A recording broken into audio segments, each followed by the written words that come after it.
Welcome to Dishing Up Nutrition, brought to you by Nutritional Weight and Wellness. Today, we have a very timely and popular topic to discuss with you. Many of us are thinking at this time of year about the ways to maybe shed that weight that we've gained over the course of the last few months, over the course of winter. Perhaps this was weight that started to come on around Halloween time. It continued through the holidays, and then pretty soon it's Groundhog's Day, or it's Valentine's Day, or we're coming up on St. Patrick's Day, and our heads are just kind of coming above water, coming out of winter right now. And we're starting to realize, oh, maybe I've kind of slipped into some habits that really weren't serving me or my metabolism. And this is a very common thing that we hear that, over the last, 5-6 months during the winter season, I put on, maybe it was 10 pounds, 15 pounds, 20 pounds, maybe even a little bit more. So our question that we want to help you answer this morning is, how can we start making improvements to our diet and our lifestyle habits now so that we are feeling lighter, more energized, and like the best versions of ourselves come the long-awaited springtime? And here in Minnesota, that's been a very long-awaited springtime. Every year. Every year it feels like it, yes. So before we get too much further into our topic, let me introduce ourselves. My name is Leah Kleinschrodt. I'm a registered and licensed dietitian, and I have worked with clients over the past 5 years here at Nutritional Weight and Wellness. And weight loss is certainly the big popular topic there. And we teach people how to shed those winter pounds through real food nutrition. And joining me today is Teresa Wagner. She is also a registered and licensed dietitian. And the two of us will be sharing our thoughts and some of our expertise and just for years working with clients about the habits that you can start practicing today that will lead to that weight loss. Yes, it is that time of year where we're starting to think about getting into less clothes, right? Mm-hmm. I mean, we're heading into March. People are getting ready for a spring break or just thinking ahead to those warmer months when we start, shedding some of these bulkier clothes. Mm-hmm. We're not all covered up anymore with the big sweaters and the down jackets, the kind of clothes that may be a little bit more forgiving. Yeah. Right? When you've put on a couple of pounds over the winters. Yep, absolutely. So our show today is all about healthy habits to shed those winter pounds. Think about the habits you have had over the past several months that could have led to weight gain. After all, you're the expert in you, right? So you probably know some of those things that maybe have changed over these winter months that you might need to work on. Mm-hmm. Well, today we want to help you create awareness of habits that support weight loss and maybe some habits that interfere with weight loss as well. Mm-hmm. Yeah, so let's dive right in to one of those first weight loss habits. And this one, it's on paper, it's really simple, but it's not always an easy habit for some people. So here's a question for our listeners. Have you been skipping breakfast over the winter? Maybe your mornings, just kind of thinking through, in October, November, December, especially as it's getting colder and darker out and kids are in school, you're into that routine of the school year, but do you always feel rushed? Are you rushed to get the kids ready for school? Are you rushed to get yourself ready for work and out the door on time? And a lot of times then that eating gets pushed to the wayside. It's not necessarily a priority in the morning when you're just trying to kind of get everything together. So our first tip would be, could you find a way to get some nutrition into you right away in the morning? And it doesn't have to be as soon as your feet hit the floor in the morning, but when we push things off a little too long, we can get into the deep end really quickly. So can we get some nutrition into you maybe in the first hour or two of getting up in the morning? So again, this habit sounds simple. It's not always the easiest thing to achieve. And it's not always the no-brainer that some people think it is. It is easy to wake up, to pour your coffee into a travel mug. Maybe you add your scoop of collagen and a little heavy cream in there, but then you're out the door and your adrenaline is pumping. Your mind is already working on the to-do list as you're driving your kids to school. And so again, you're kind of already hitting the ground running as soon as you're getting up and getting out the door. So the next thing that happens is, all right, now you're at work, you're clicking away on your computer, you're getting through your emails, your meetings. Now it's 10:30 or 11 in the morning and you're noticing, okay, I'm kind of hungry, maybe even starving by this point. But you think, lunch is just an hour away. Yeah, I might as well just wait. Yeah, I can make it till then. I can just kind of white knuckle through it. It's like I can push it off at this point because it's coming up soon. But then you get to noon, 12:30. I personally like to take a little later lunch myself. So then it might even be 1:00 in the afternoon and you haven't eaten anything yet today. So that's going to make a big difference then in your hunger levels, craving levels, your energy levels, how well your brain is working. So I guess my question is, does that sound familiar to our listeners? Does that scenario kind of ring a bell for you? So we have to think about what you eat for breakfast and when you eat your breakfast. That can really set the stage for the whole day. It's going to determine if you feel full, satisfied, kind of calm, clear-headed, craving-free, and energized. Or are you experiencing that gnawing hunger, lethargy, and now you're reaching for that sugary pick-me-up that you know isn't great for your metabolism, but again, by the time maybe 10:30, 11 a.m. rolls around, you just need something so that you can continue pushing through the morning. Yeah, you might be thinking, well, I haven't eaten anything yet today, so it wouldn't hurt to have this treat, right? Or this, whatever that pick-me-up is, the donut, the sugary coffee, whatever. Yep, absolutely. Yeah, there's lots of ways we rationalize things in our brain, right? As humans, that's just something we're really good at. Yeah, I say to my clients, if you have to justify it, that's probably something to think about. That's such a good point. You're absolutely right. So we know that not all breakfast meals are created equal. What we teach our clients and what we help clients practice is a balanced breakfast that includes some kind of animal protein. And we're going to give some examples here in just a minute. Some animal protein, having some healthy carbohydrates. So whether that is some sauteed vegetables, maybe a little bit of fruit, or even a slice of like whole rye toast, and you top that with some beneficial natural fat like butter. That is going to keep your blood sugar balanced. It's going to give you some nutrients, and especially give your brain some nutrients to run off of. And then you're also going to feel full, satisfied, and ready to tackle your day. On the flip side of that, a bowl of cereal with skim milk. So something that is just very high in those processed carbs, very minimal protein, very minimal fat. These are the types of things that it's going to lead to that intense hunger and cravings. And by 9, 10 a.m., you're going to be looking for something else. Yeah, I often hear people say, if I have cereal for breakfast, I'm better off just not eating anything because I'm hungry or because I ate that. Yep. Yeah. Same. Another option you can try is eggs. That's very traditional breakfast. Have some eggs. Maybe you have some bacon with it. Saute up some spinach. Have a half a cup of sweet potato. That's sort of that perfect balance that produces good energy, keeps your cravings at bay because you have all the nutrients that your body needs to really thrive. And you can even speed that up because sometimes people are like, well, I don't have time to cook in the morning. Yeah, I'm not going to roast a pan of sweet potatoes in the oven in the morning. Yeah, but that's an easy one to pre-make. So if you're making dinner the night before and the oven's already heated up, throw in a couple of sweet potatoes and bake those off right away so they're ready to go. Bacon can be pre-done. And so really eggs, whether you scramble or fry them, really take only just a couple of minutes. So most of that, and if you scramble it up with that spinach in it, then it's all in one pan, and it really can be pretty fast in the morning.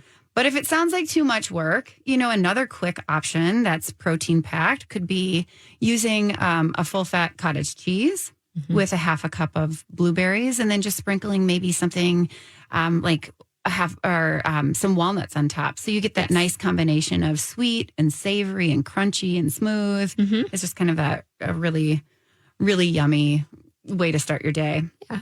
Another quick way to start the day is a protein shake. It's tasty and refreshing. It kind of feels like a treat. So if you like that sweetness that cereal is in the morning, sometimes having a protein shake is a good option because it's sweet. We have lots of recipes on our website. The website is weightandwellness.com. But my personal favorite is vanilla protein powder, some organic frozen dark cherries, canned coconut. So we've got our protein in the protein powder. We've got our carb in the cherries. We've got fat in the coconut milk because we want to use the canned kind. Yep. And then I always try to put some veggies in there too, right? Because usually they disappear in that protein shake. So I like to use either spinach or frozen rice cauliflower, or my favorite, I still have some zucchini in the freezer from my garden last summer. Nice. So I dice that up and it's all diced and ready to go. So I can just throw it in, put a few ice cubes in there, loosen it up with some water, blend it, and it's ready to go. Yeah. Yum. Love that. No, I have been turning my clients onto the frozen riced cauliflower a lot too. I love that because cauliflower really doesn't taste like anything till you do something with it. The zucchini is pretty mild too. Yeah, it disappears. Yeah, it disappears. And anywhere that you can just add some of those veggies in is going to be a great antioxidant boost. It'll give you more of that fiber, and it's such a great add-in. I had a client, maybe 2 weeks ago now. This is the first time, and I don't know that I can go this far, but she said she puts okra in her smoothies. That's right. That's bold, hardcore. right? Yes. Bold is the right term. Yeah, it's but it makes bold. me feel like we should try this. Challenge accepted. Right? Yeah, We gotta exactly. figure that out. Yeah, and I don't remember everything else that she threw in there, but yeah, she had gotten it. It was a recipe through another program that she did, and she just loved it. And she's like, I won't go back. Yeah, So, that's fantastic. yeah, it was like more power to you. Well, and if we're thinking about weight loss, the more veggies you eat, research does say the more veggies you eat, the smaller the waistline. Yeah, and then absolutely. the fiber is very filling. So it's a great thing to add to breakfast. Absolutely, yes. So we do have to take our first break. You are listening to Dishing Up Nutrition, brought to you by Nutritional Weight and Wellness. I am Leah Kleinschrodt, and I'm in studio with Teresa Wagner. We are both registered and licensed dietitians. And if you're frustrated with the weight that you've gained over the winter, please stay tuned. We've started delving into some of those reasons and solutions around that weight gain, but we have so much more packed in this show that we're going to get to in a little bit. So we will speak to the many reasons that weight gain can occur, provide you those solutions. So please stay tuned. We'll be right back. Welcome back to Dishing Up Nutrition. If you're looking to start eating better so you can start feeling better for spring, now is the perfect time to sign up for our virtual 12-week Nutrition for Weight Loss program starting Thursday, March 16th. This is the only Nutrition for Weight Loss class that will be offered until May, so don't put it off any longer. For more information and to sign up, visit our website, weightandwellness.com, or call us at 651-699-3438. Yep. So before break, we were talking about one weight loss habit that we can start to incorporate if we have been missing doing it through the winter. If we've been skipping breakfast, now is the time to bring that habit back and start eating a well-balanced breakfast. And, that balances that protein, fat, and carb. Yep. And now we'll move into our next idea. The next habit. Yep, absolutely. Yeah, so we look at the beginning of the day, what's going on there. So another question, and I was posing this question, I taught a corporate class this last week, and I really highlighted this as one area that, again, simple, that people can focus on. But what are those beverages that you've been drinking over the fall and the winter? Where those liquids that you're drinking, what's all involved in those?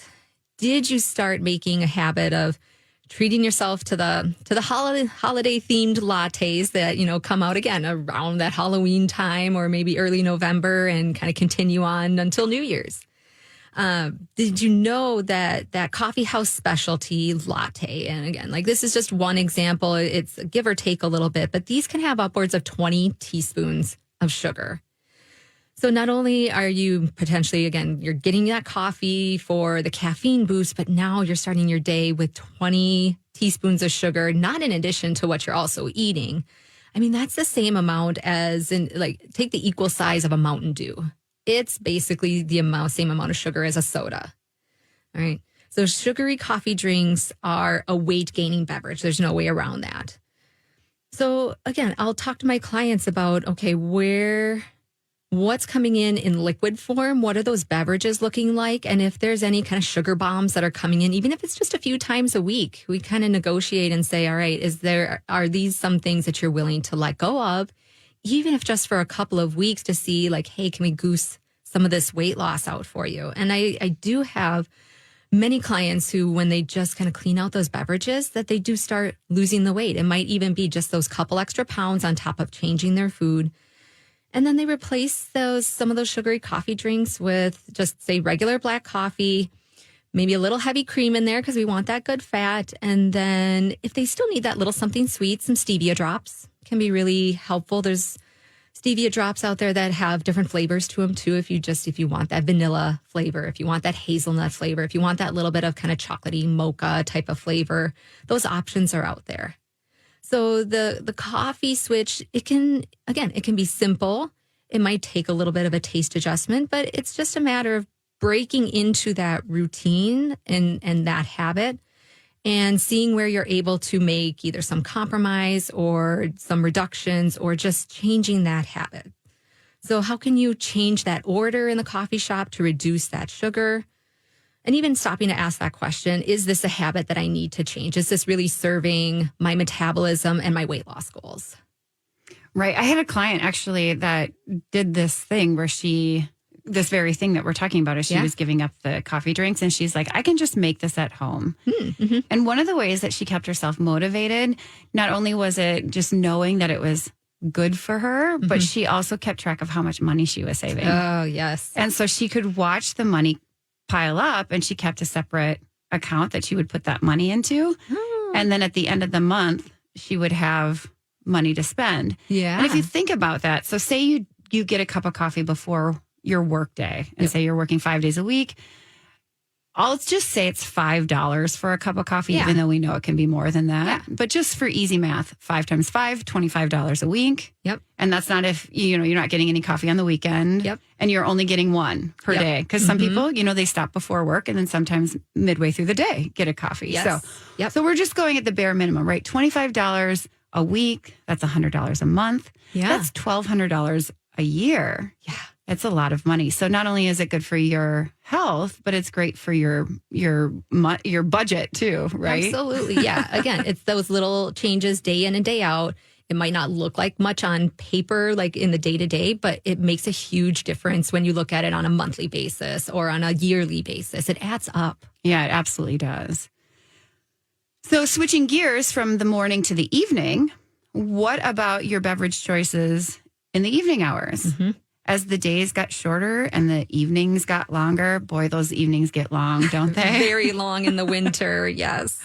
Did you get into the habit of maybe pouring a glass of wine once it got dark outside? You might be thinking, well, what's wrong with having a couple of glasses of wine to end the day? It might surprise you that those 2 glasses of wine will slow your weight loss and can cause you to have more body fat. Obesity researcher Dr. Michael Jensen from the Mayo Clinic reported that alcohol intake is associated with a bigger waistline because when you drink alcohol, the liver burns alcohol instead of that fat. So if you're trying to lose weight and you're putting alcohol into your system, you're kind of shooting yourself in the foot because it's going to make that alcohol the priority. Mm-hmm. Yep. To lose weight, do you need to change that alcohol habit? What would it take for you to say no to a glass of wine? Instead of a glass of wine or a cocktail, what would you be willing to do instead? So we don't want to take everything away. We want to replace it, right? That makes habit change easier. Absolutely. Many of my clients find that a sparkling water with a squeeze of lemon or lime is a refreshing and relaxing way to end the day. Sometimes it's just that habit of putting something in that glass, sitting down with it and relaxing. Yes. We know you're not going to be fooled by this, that there's a big difference between sparkling water and wine, but it's just that habit of putting something in that glass and then relaxing. Yeah. That ritual at the end of the day. Mm-hmm. And once you switch to that special non-alcoholic beverage, you may find that you don't need that cocktail. It's like changing any habit. The first few days are going to be a little bit difficult. It's going to be... It's just different than what you're used to. Yep. It's a little uncomfortable. There's a little resistance to that change. But after a few days to a week or so, that habit starts to set in and it continues to get easier and easier. And then you don't miss that thing. And then you can save it for special occasions. Totally. Absolutely. I love that mindset. So you are listening to Dishing Up Nutrition, brought to you by Nutritional Weight and Wellness. Today we're talking about healthy ways to shed the winter weight gain. But we also have a very interesting offer for our listeners who suspect they're in perimenopause or menopause, and that might have something to do with their weight gain. So stay tuned. We have a solution for you after the break. We'll be right back. Welcome back to Dishing Up Nutrition. As Leah mentioned before the break, in the Menopause Solutions 6-hour seminar, we cover many topics near and dear to our clients, such as hot flashes, sleep, anxiety, cravings, mood swings, and of course, weight gain. Included in the class is a menopause reference guide ebook that is 79 pages long, filled with helpful resources you can hold on to forever. 6 hours of classes taught by experts, plus the guidebook, all for only $247. And now, through March 17th, we are offering $50 off our online Menopause Solutions class. For those looking to supplement this in-depth education with a customized plan to address their unique symptoms, concerns, and health goals, we are offering $100 off the online Menopause Solutions class, plus an initial nutrition counseling appointment for you with that $100 discount. So it's a great deal. I suggest taking advantage of it. Yeah, I'm really excited for that, actually. It's, a great deal, especially if you can tag on the personalized part of it. You're going to get tons of great information just through that seminar. But then when you sit down with one of us for that 90 minutes, because you get that 90-minute consultation, and then our clients then are coming in with a great background of knowledge, and we can just really help them take it to the next level. And I've never seen Nutritional Weight and Wellness do this kind of offer before. So I'm really excited just to see how it takes off, and just to see how clients respond to it and how helpful it is, just to, again, take it to the next level. Yes, because that class is filled with so much good information. I mean, it is jam-packed with it. So yeah, absolutely. Yes. So before break, we've hit on a couple of different kind of weight gaining habits and how do we kind of navigate through some of those. We left off with like, what beverages do we drink in the morning, or maybe even as that pick me up in the afternoon? And then also, what are we drinking in the evening when we finally get home, sit down on the couch, maybe turn on Netflix, and what's going on at that point? So let's transition then to just another one of those habits. So with those winter nights, when it gets dark so early and you're getting ready to leave work and you're still trying to ask that question of like, okay, what's for dinner tonight? What can I do? What can I pull together? Did you slide into that habit of ordering a restaurant delivery instead of cooking real food at home? With all the delivery apps these days, it's so easy to get on your phone, look at the menu, make your selections as you're, again, leaving work, or like you're sitting in your car, and then to have it really being ready to be delivered to your door by the time you walk in the door when you get home. But we know most restaurants, unfortunately, even though it's convenient, they're not using ingredients that typically are going to help us along that weight loss journey.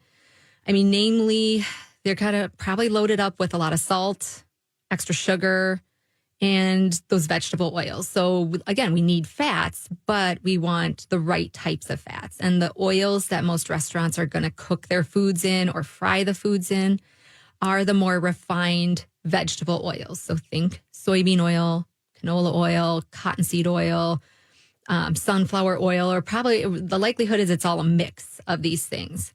So they use these oils because they're cheap, they're a much lower cost, but they wreak metabolic havoc on our bodies. They damage our cells and they slow down our metabolism. Right. So a lifestyle habit to develop, rather than ordering takeout or DoorDash or whatever, whatever convenient app there is to use, keep ingredients for simple meals on hand. Yeah. So An example could be like taco salad. Keep some ground beef on hand, have some of the taco seasonings in your spice cabinet. We'll hopefully have a variety of vegetables at home. So maybe you have some lettuce or some, bell pepper, some onion.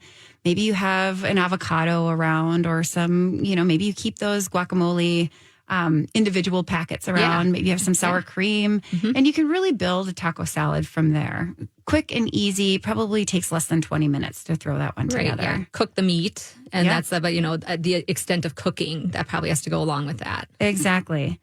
Another idea could be, usually we all have eggs in our refrigerator, right? So we could have breakfast for dinner, scramble up some eggs.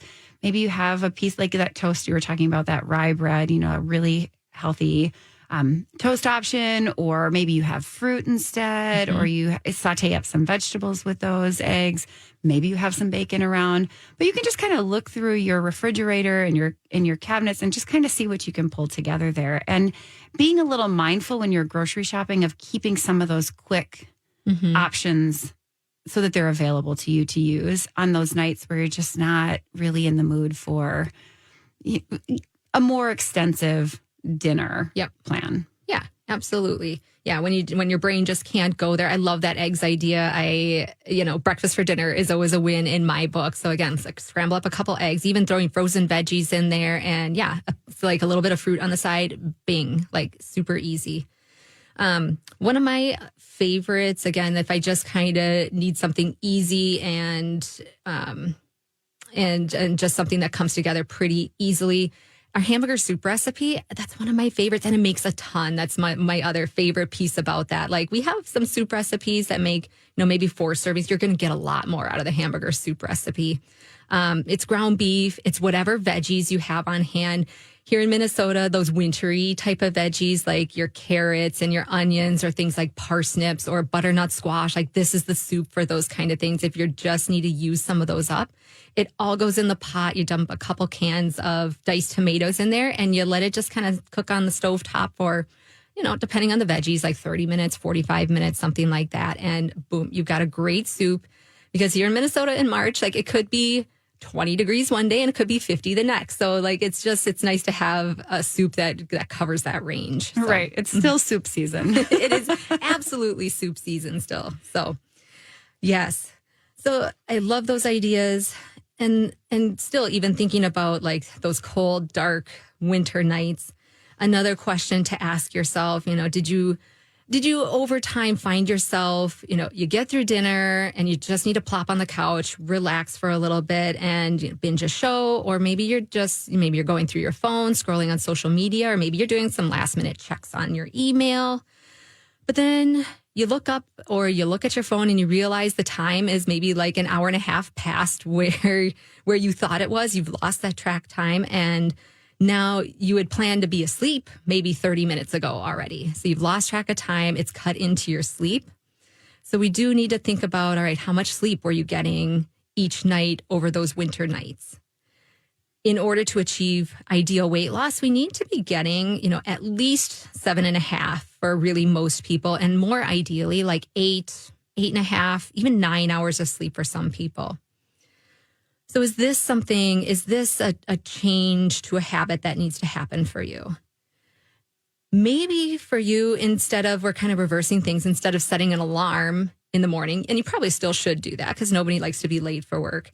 But do you need to set an alarm in the evening too, to remind you of, okay, this is the time I need to start with my routine of brushing my teeth or taking my magnesium or making sure the dog's been out and so on and so forth.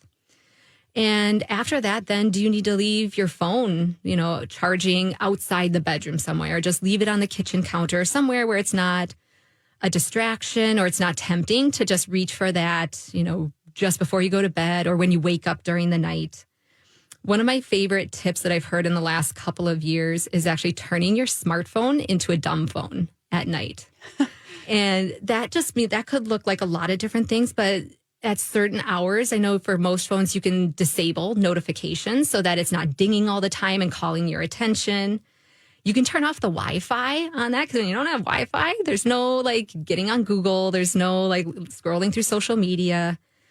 On my husband's phone, I know his screen goes gray after a certain time. So again, like when those colors and like some things when you're looking at the screen, you need the colors to kind of get that full experience. But when it's gray, you're like, meh, don't really care so much about that.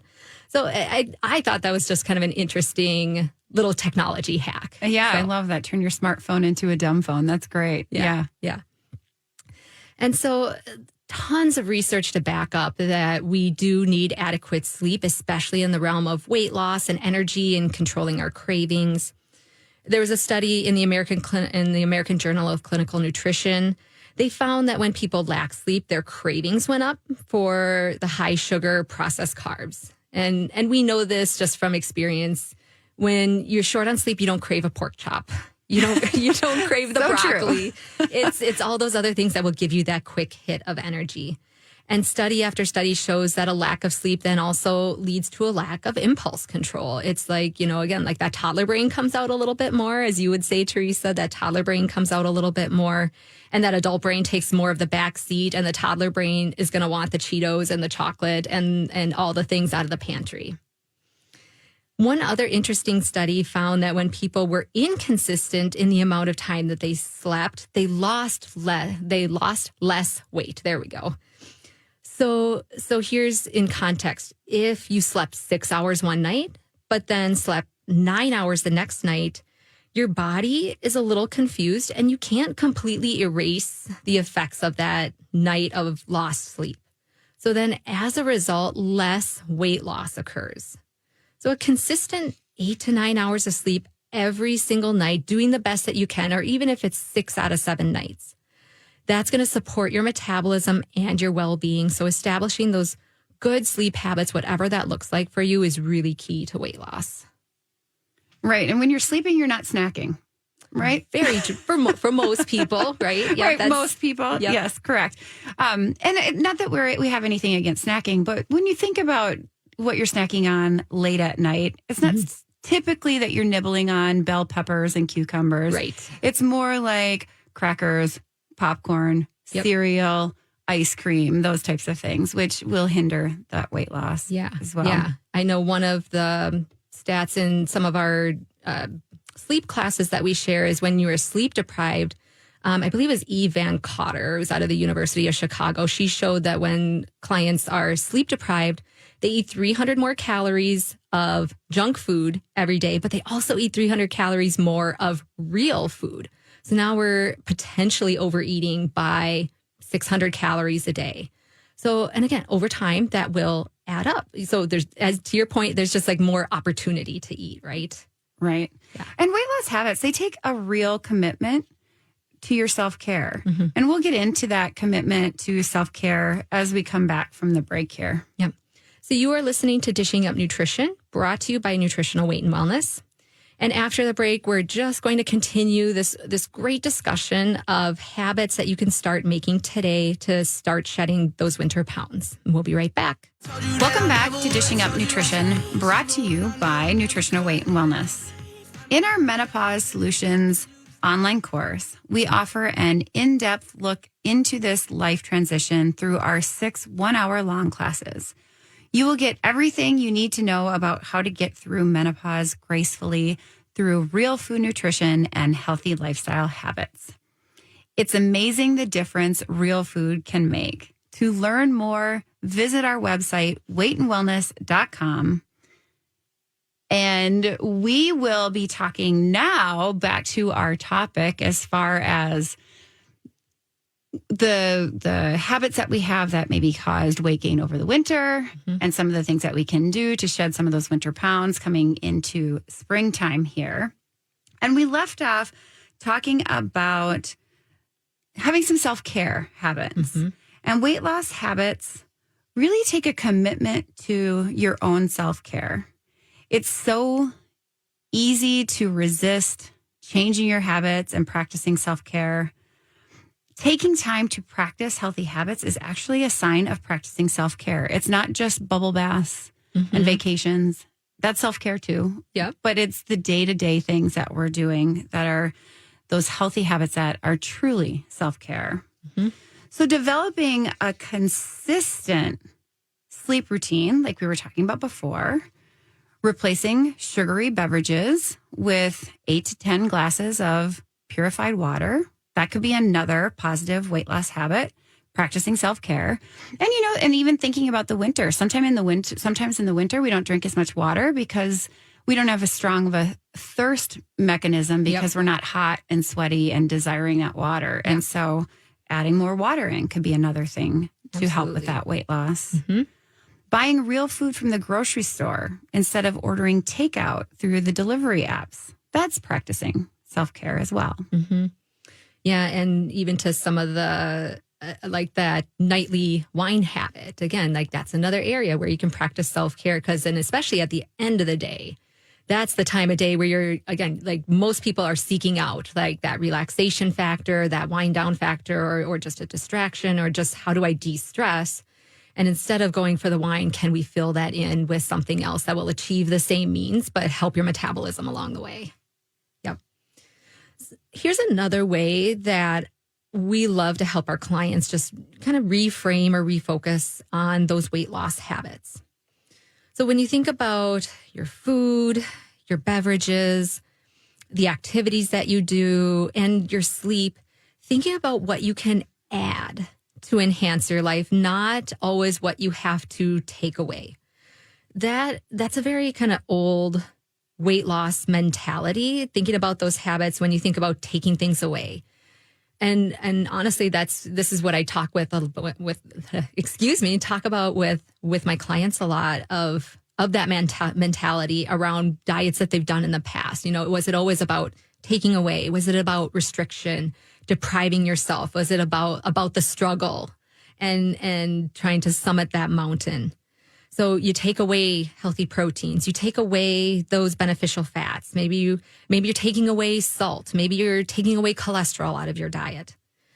But the question then we have to look at is, all right, did that help you achieve the weight loss that you wanted? And were you healthier on the backside of that? And most of our clients know that answer, because if it had kind of ticked all those boxes, they probably wouldn't be meeting with us at that point. So check in with yourselves, listeners. Are you locked into some of those old weight loss habits and the belief that the less you do, the better those results are going to be? That belief that says eat less, move more, or the one that says, well, a calorie is a calorie. It's just a math equation. It's calories in versus calories out. And that's the only thing it is to weight loss. Yeah, and as a company of nutritionists and dietitians who work daily with clients, all of us at Nutritional Weight and Wellness challenge those old, outdated beliefs. We believe that more is better. Like these weight loss habits: sleep more, drink more water, eat more protein, eat more frequently, and use more of those natural beneficial fats. Thanks for listening to Dishing Up Nutrition. If you enjoy this podcast, please share your favorite episodes with a friend or leave a review on iTunes, Stitcher, or iHeartRadio. The content and opinions expressed are those of the hosts or presenters. They are not intended to diagnose, treat, cure, or prevent disease. Product statements have not been evaluated by the FDA.